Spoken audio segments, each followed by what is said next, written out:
turbo engine running. Absolute genius. Get this. Welcome. This is the show where we bring you Science. What that essentially means is discoveries, Advances. Questions. Research. technology. Unbelievable. Without further ado, This is The Naked Scientists. Hello, welcome to this week's Naked Scientists, the programme that brings you the latest breakthroughs in science, technology and medicine. I'm Chris Smith. And coming up, how COVID-19 lockdowns affected the brain development of teenagers, also how best to dispose of dangerous nuclear waste, and why the UK's puffin population is thriving despite a rise in avian flu. From Cambridge University's Institute of Continuing Education, this is The Naked Scientists.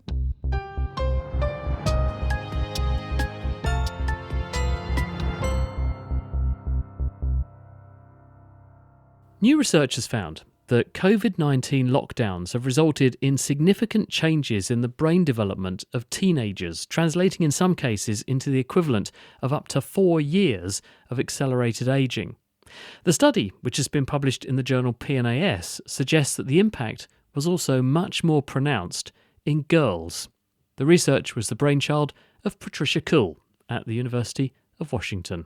The original plan was to begin in 2018 and bring teenagers between the ages of 9 and 19 into the laboratory to study many brain measures and behavioral measures to try to understand adolescence. And they were to come back in 2020 for visit 2. Of course, 2020 hit, and so did the pandemic, and we were all on lockdown. So in 2021, when the university reopened, we brought all these teens back, but we understood it's not the same study anymore. We're not looking at them 2 years later. We're looking 3 years later, and a crisis has intervened. One of the measures that might reflect this change in our lives was something called cortical thickness. At the top of our brains is this layer of gray matter filled with neurons and synapses. And that gray matter thins as we age. So it's known, there are lots of data showing that the cortex, the gray matter in the cortex, thins from pre-adolescence until we die. And that thinning over time is associated with slower processing, memory loss. And we also know that you can accelerate cortical thinning based on stress. So we wondered whether or not we would see any differences in the cortical thickness from the 2018 data and the 2021 data.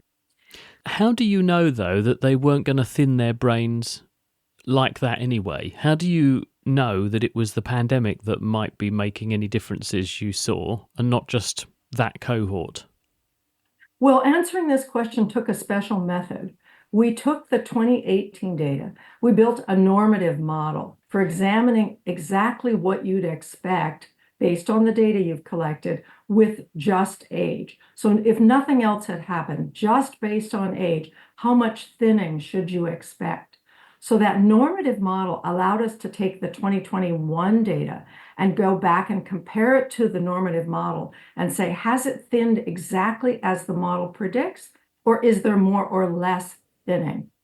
And in fact, it allowed us to say all of the teens thinned faster. Their brains aged. This is a measure of maturation or aging. It thinned more than expected. And the dramatic result is that girls show an effect that's much larger than boys. It's 4 years worth of advanced aging in the girls versus 1 year of advanced aging in the boys. There's no known data that girls caught the virus more than boys. And when you look at the brains of the girls, the effects are all over. Whereas in boys, it's in just visual cortex. We're attributing that to one of the known causes of thinning, which is stress, and explaining that girls depend more on their social connections. If you look at where the thinning has occurred, did that translate into any functional changes reflecting this increased aging you've detected? When you look at the particular brain areas, many of them are related to social processing, face processing, mentalizing about what other people's statements mean, areas of the brain that we rely on for social interpretation of our everyday world. So again, the findings we have in girls seem to point to that social explanation, whereas in boys, we don't see any of those social areas affected. It's only visual cortex. So it does present a puzzle. And would we expect changes, correlated changes in behaviors, in cognition, in measures of social well-being? Yes, we do. We have some data. We're still crunching those measures to see whether or not we can see whether girls who thinned much more strongly have more of these measures that we'd expect, reflecting a decrease in the sense of well-being or a sense of belongingness, but we can't say anything about that yet. But yes, that's our hypothesis. What do you think the prognosis is for these people? Are they basically destined to have advanced aging for the rest of their life? And this may therefore mean that there is more waiting for them sooner down the track than would otherwise have occurred? Chris, that's the key question. When I think about it and think about what we know about the brain, we're not going to see the brains of these teens get thicker again. That's not the biological process. It's always a thinning over age. So if we brought these girls back now, as their social lives came back, as all of their lives came back, a return to normalcy, what we might see is just a slowdown in the thinning process, and we would point to that and call that recovery. Or the opposite, which would be what you've just asked, is there a retention of that increased age reflected in the measures in the brain? And it's anyone's guess what it would look like. Given that a very significant proportion of younger people are shifting their lives online, some of them are almost putting themselves into a lockdown voluntarily, aren't they? By Agreed. withdrawing from society. So does this give us an opportunity then to study them and to ask whether we see the same effects in these people who are not experiencing coronavirus, but they are experiencing those same social isolations, and see if we've therefore got the correct model, that you've captured the correct outcome, but also work out what the impact might be on people more generally of the life we're tending to see them leading in this era? Again, you're spot on. I think the teens, at least those in America, I think those in Britain as well, are flocking to social media. And it's both a comfort because it means connectivity 24/7, but it's also a negative because bullying, the tendency for extremely negative feedback on social media is just rampant here. And so the teens who are flocking to media have both increased their exposure to the online potential of bullying and removed themselves from social face-to-face. I'm a strong believer that our social well-being really does depend on face-to-face contact, and that media is not as good even when it's positive. It's just not as good. Look at the learning losses that we see here in primary school and secondary school and college students. Reading and math scores plummeted during the pandemic because we weren't learning well through a screen. My studies of babies and young children say they can't learn with screens. You need social interaction. So I'm a strong believer that we have to monitor and examine why the kids flock to social media. And as parents, constantly try to keep the line of communication going. Hear, hear. That was Patricia Kuhl there from the University of Washington in Seattle. The Sellafield nuclear site in Cumbria is the temporary home to the vast majority of the UK's radioactive nuclear waste. This is the byproduct of nuclear fission, the splitting apart of the nuclei of heavy elements like uranium and the collecting of energy that this releases. But what to do with the radioactive nuclear waste, which can be detrimental to the environment if it isn't managed properly and which remains hazardous for hundreds of thousands of years, is key to its potential future in the UK's net zero ambitions. Now concerns have been raised about the safety of that Sellafield site, with the BBC reporting leaking silos and substandard cybersecurity. To find out more, I've been chatting with Claire Corkhill, who's Professor of Mineralogy and also Radioactive Waste Management at the University of Bristol. Claire recently contributed to a BBC article about Sellafield and the UK's nuclear waste problem.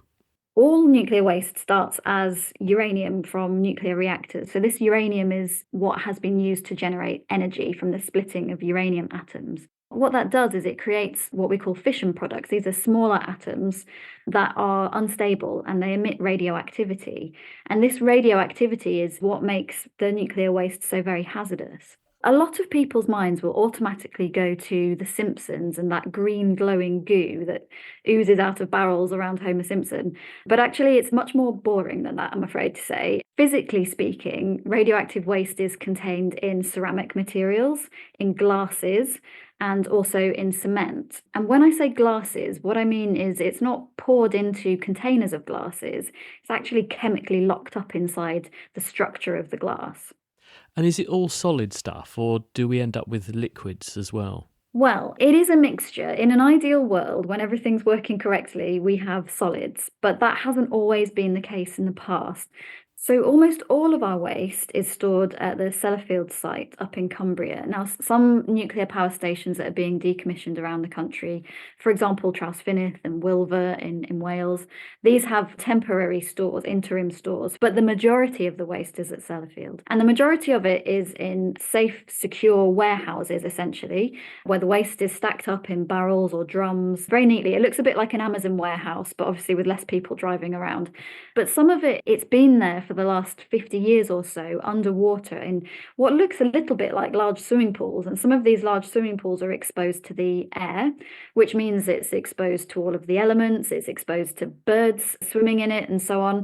Obviously, exposed to the elements and those kind of constraints, that's not ideal. But once it's in that solid, vitrified or concrete-like form, is that not okay? Can we not just bury that, for example, and then leave it to cook for a few 100,000 years, just avoiding the area, and it will become safe? Yeah, that's really the idea. So the radioactivity of the concreted waste is kind of the medium level of activity, if you like. So we're okay with storing that in these warehouses over long periods of time, and we're talking here about decades. Now, occasionally you will need to refurbish the packages if they've started to degrade and so on. It's the higher lived radioactivity waste that we're a little bit more concerned about, because this is really hazardous to biological life. It's emitting an awful lot of heat, so it needs human intervention to try and keep it cool. Now, that's okay whilst we have the technological world that we live in today, but the radioactivity of these wastes will persist for hundreds of thousands of years. So how can we guarantee right now that people in 500 years' time or 1,000 years' time will have the technology to be able to keep these wastes cool? So ideally, what we really want to do is take all of these materials away from people forever and isolate them from populations so that we don't have to rely on the populations of the future to try and keep this material safe. And as you quite rightly suggested, one of the best options for this is burial in a deep geological disposal facility. Do we have something like that? I mean, is there anything on that site that could accommodate that? I suspect that doesn't go down very well with people who are concerned about the environment or people who have to live near where you intend to do that. So the first thing to say, it's important that other countries are already building these types of facilities. So Finland are already well advanced with building their facility. They've not started accepting waste yet, but they will do in the next few years. In the UK, we have a policy that the government have correctly identified that we can't just keep generating waste and storing it for very long time periods at Sellafield. We need to do something safer with it in the future. And what we're looking for are two things. The first is a site with a suitable geology, and the second is a site that has a willing community. So we're looking for communities to volunteer to have one of these facilities. And you might think that, well, who would volunteer for this? But actually, when you look at the Finnish example, there were communities who were fighting over the facility because they wanted all of the financial benefits that would come from having construction and the financial incentives from the government to have that facility in their local area. And these facilities that we're talking about, sort of next generation storage facilities, is that going to be future-proof, not just from the perspective that someone in the future won't have to worry about dealing with it, but the sorts of waste we anticipate the next generation of nuclear producing? Because there's a lot of talk about, for instance, SMRs, small modular reactors, being used in various places. Will the sorts of waste we anticipate coming out of those sorts of facilities be able to go into the waste facilities that we are planning today, or are we going to be back to square one in a few years' time because we generate waste and say, well, these are not fit for purpose? What we can say is that small modular reactors, these produce the same types of waste as the large reactors that we're currently building and operating in the UK. So like Hinkley Point C that's currently being constructed. We're not worried about those. That waste will be able to go into a geological disposal facility. We're fairly certain of that. The other types of more advanced reactors, we're talking about things like fast breeder reactors and molten salt reactors, these things that are a little bit more experimental on paper at the moment. Now is the time for us to really be looking at those designs and thinking about what the waste will look like. We can then start to understand whether the geological disposal facility will be suitable. That's still a question that we haven't got an answer to. And it's something that the people who are designing these reactors, it's something that they really need to have at the forefront of their mind, because if we take into account waste now at this early stage of design, we could avoid those problems of the past that had us pile waste at Sellafield in not the best way. It's a very timely question, and it's something that I hope we can really get to the bottom of before anyone starts to build any of these new nuclear reactors. Claire Corkill. The Naked Scientists podcast is produced in association with Spitfire, cost-effective voice, internet and IP engineering services for UK businesses. Find out how Spitfire can empower your company at spitfire.co.uk. Music in the programme is sponsored by Epidemic Sound, perfect music for audio and video productions. You're listening to The Naked Scientists with me, Chris Smith. Still to come, why the UK's puffin population is in rude health despite a recent bird flu scare. But first, scientists have developed a sweat-collecting band that can analyse the fluid and determine what is actually happening inside the body. It could flag up problems we don't even know we have. So how does it work? Well, I've been speaking to its inventor, John Rogers, who's at Northwestern University in America. Many people are familiar with fitness trackers of various sorts, typically mounted on the wrist, measuring steps and overall activity, sometimes heart rate, temperature as well. But it doesn't tell you everything. It doesn't provide any kind of biochemical information on how your body is performing during physical exercise. And so what we were interested in developing is a wrist-worn device that could complement and extend the kinds of parameters that you can currently measure with fitness trackers into this biochemical regime. How does it work? What are you actually measuring to get effectively from outside the body a glimpse into what's going on inside the body? When you think of biochemical assessments, you're typically thinking about blood sampling or maybe more recently measurements of interstitial fluid, the fluid that exists within the tissue but outside of the bloodstream. And there are various ways to capture those fluids and to monitor them, typically in a hospital setting.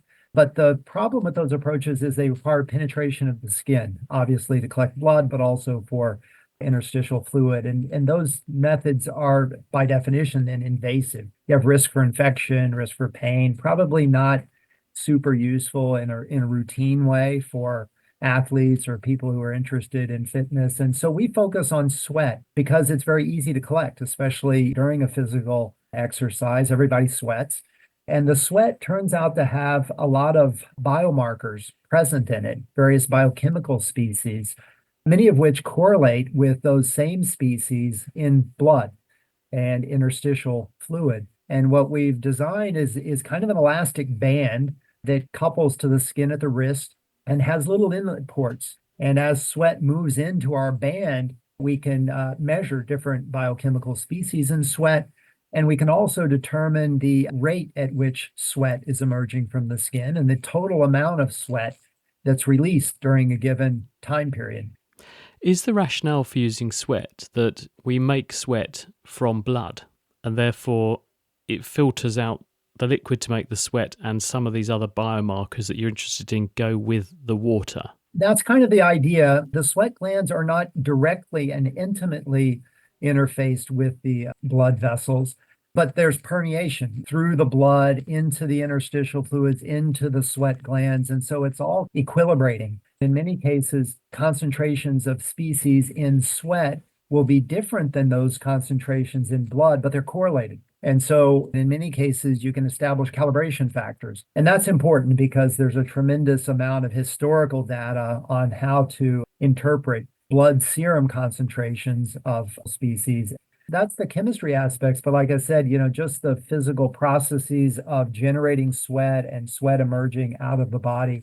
Those are important pieces of information to understand as well, especially in athletic performance. You want to avoid cramping and things like that. You'd like to rehydrate. We also have color changing chemistries to do that chemical concentration measurement just by quantifying the change in color. The additional color changing component of these bands allow us to determine the timing at which sweat fills into various parts of the band along its length. And so from that information, we can determine sweat rate as well as total sweat volume. And then in addition, for this particular paper, we are demonstrating the ability to determine the lactate concentration in sweat and its pH. Have you given it a real road test, or I suppose I should say trackside test? Have you put this into real world settings with real world athletes? We have, in fact, and the publication includes extensive testing on a cohort of human subject volunteers, some of which have high levels of physical fitness, others not so much. The microfluidic band itself is waterproof. And so you can quantify sweat loss and sweat chemistry even when you're in the pool, which turned out to be pretty interesting because I think there's a limited awareness of how much you're sweating while you're swimming because water, from the pool is washing the sweat away. And this provides a mechanism for really quantifying that in a way that hasn't been possible in the past. If you show this to people, are they showing an interest, and are they finding this is actually adding useful data to a training regime that means you can optimize performance further for people? If you talk to endurance athletes, you talk to triathlon competitors, you talk to people on our football team. So Northwestern is kind of a small private school, but we have a pretty high level football program. They monitor sweat currently. The way they do it, however, is with absorbent pads just taped to the surface of the skin. And they use that information to make informed decisions on how much fluid intake they need to consume to get back to where they started. So they're already doing it. The problem is it's a very clumsy process. You aren't able to visualize the release of sweat in real time because you have to take the absorbent pad off and weigh it and wring it out. I think sweat is a whole new kind of metric to think about in the context of your fitness routine. And so I think it will start at performance athletes, but I think there will be much broader interest in this novel way to track your workout. John Rogers from Northwestern University there with a sweat band that can non-invasively analyse your biochemistry. Over to the Farne Islands now, which lie off the coast of Northumberland. They've been described as possibly the most exciting seabird colony in England, and they're currently home to around 50,000 breeding pairs of puffins. They're doing remarkably well, despite concerns about outbreaks of avian flu, which we've even reported on this programme. Members of this beautiful but endangered species usually start breeding in May, with their young chicks, which are called pufflings, arriving later in the British summer. Sophia Jackson from the National Trust is out there right now, keeping an eye on them. The Farne Islands are off the Northumberland coast in the United Kingdom. There's about 27 islands when the tide is low, and we count puffins on 8 of those islands. On Inner Farne, for example, we've got this year 26,500 pairs of puffins. This is because the topsoil is really ideal for them to burrow into the ground. The island looks like a holy cheese. Some burrows do overlap with others because there are so many. Most importantly on that, we've got no ground predators, which means there's nothing that can go into their burrows and get their egg or get their chick when they are breeding. We're in the North Sea. We've got a marine protection zone around our islands as well. So it means that their food source is protected. Do they have to share their ground space with any neighbours? Yes, so the Farne Islands is really rich for all species. We've got over 200,000 seabirds that nest here, guillemots and kittiwakes and razorbills, shags all on the cliffs. We've got a really large, important population of grey seals as well. So we'll have them lolloping up onto the island and puffing in the winter as well. So yeah, they've got a lot of noisy neighbours to deal with out here. And to what do you attribute the fact that the population has gone up? The 2019 census showed just north of 40,000. Now you think north of 50,000. So quite a substantial increase. Is that just because there wasn't an accurate count before, or have they genuinely increased in number?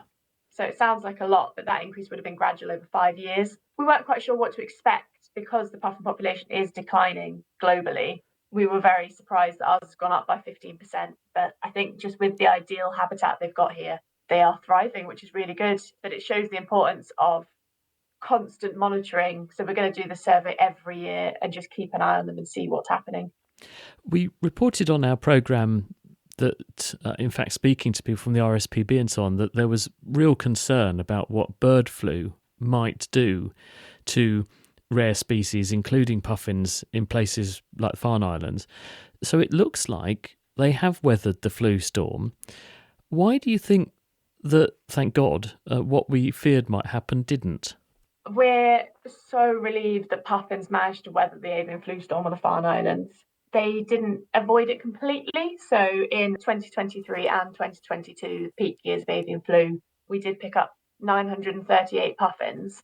However, compared to all the other species, that was nothing. Puffins, the way they nest, I think, has helped them because they burrow into the ground and they've only got a couple of neighbours underground. Disease is less likely to spread between the puffins. So unlike the cliff nesting birds, the guillemots nest really close together and they're all sharing a tiny space. There's lots of poo around, they're all squishing together. So almost like what we did during COVID when we locked down and go into our own houses, the puffins have their own houses. There was a study done of the Isle of May, which was very interesting as well, and it showed some immunity within puffins. So whether or not that's shared within our puffin population as well would be interesting to know. And you're off on your way over there today, are you? Yes, so in a farm today. So we came over on a very wavy boat crossing, but we are in the North Sea, so that's what to expect. When you come over, you make sure your bags are clear of all, potential ground predators. There's a foam mat you walk through when you get onto the island to take any diseases and things off of your feet. So we're doing everything we can to still prevent avian flu coming onto the island. Although, of course, if it arrives with a bird, which is not going to follow those sorts of protocols, that must remain a huge risk, surely. Do you actually have a monitoring system in place so that you are going and sampling to see what is circulating among the birds there? So we have lots of protocols in place. So if we find a dead bird that doesn't look like it's been predated, there's not lots of feathers around it and things like that, it looks like it's just died, we will send that off. So we contact DEFRA and someone comes and collects it and sends it to the lab.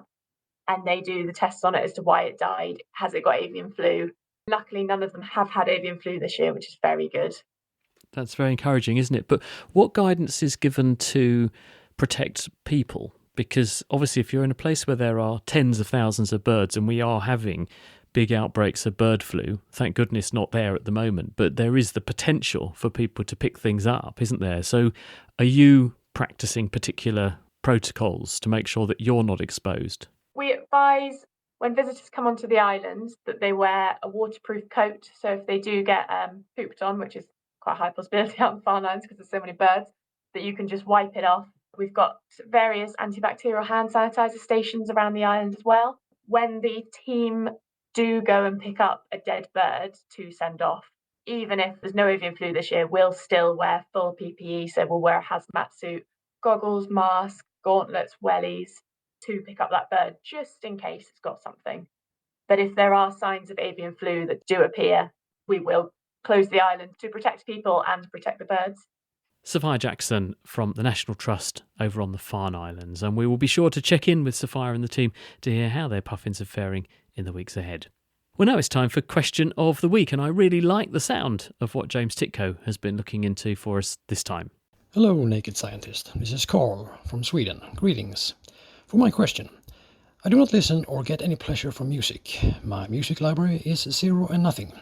Is there a cure for specific musical anhedonia? Very interesting to hear the answer to this. Hope you're all well. Thanks for that.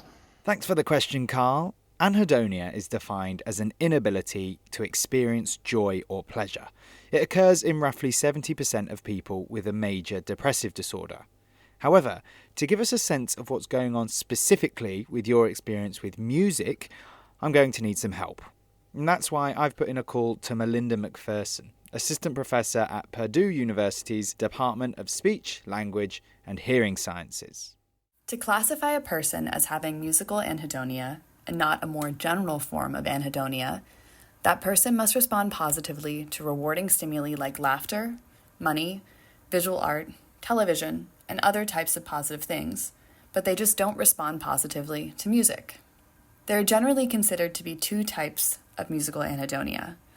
One is acquired following some neural damage or trauma, and the other is present without any kind of neurological damage. The first type can sometimes go away as the brain damage heals, but the other type, musical anhedonia without brain damage, unfortunately does not have a known cure. But there is also nothing wrong with a person with musical anhedonia. There's simply a spectrum of responses to music. Some people get chills every time they hear music, and others only get pleasurable responses to music sometimes. People with musical anhedonia fall on one extreme of the spectrum. So, it's not that they can't identify how a certain piece of music is intended to make them feel, whether that be sadness, joy, tension, etc. This inability to process the music is known as amusia. It's just that, in the case of specific musical anhedonia, music doesn't bring them enjoyment. Thanks, Melinda, for your help. I also want to pick out this comment from Alan on our forum. Under the question, he writes, "If you aren't turned on by listening to music, perhaps don't take a formal route involving theory, keyboards and exams, but find a beginner's brass band where you learn to follow the dots and they have instruments you can borrow or rent. You get all the fun of a team sport, especially the pub session afterwards, and you only need to use 3 fingers. Or take up folk dancing, where the music has immediate meaning and relevance. Plus the pub session afterwards, where you meet the band." Well, we know where we can look for Alan if we ever need to find him. But on a more serious note, he's right to bring the conversation back to why we think most people do derive pleasure from music. As a vehicle for socialising, a tool to communicate emotions and to encourage us to perhaps dance together. Even if there's no cure for your specific musical anhedonia, Carl, you can still benefit perhaps from the positive social function it inspires. Remember to have your say on this and all of our other questions on the forum. Log on to nakedscientists.com/forum. Next time we'll be answering this question from listener Rory. Hello James, thank you for taking my question. I've been wondering, with all these huge wind farms being commissioned, what effect does this have on the remaining kinetic energy in the lower atmosphere? And what does this mean for the weather? And if you know the answer or you have a question of your own, why don't you get in touch? It's chris@thenakedscientist.com. That is all we have time for this week, but do be sure to tune in on Tuesday when we're going to be asking what are engineers doing to help us combat climate change, from new concrete that lets water soak through it to engineered enzymes that can soak up CO2. We've got it all. Do join us. The Naked Scientist comes to you from the University of Cambridge's Institute of Continuing Education. It is supported by Rolls-Royce. I'm Chris Smith. Thanks for listening, and until next time, goodbye.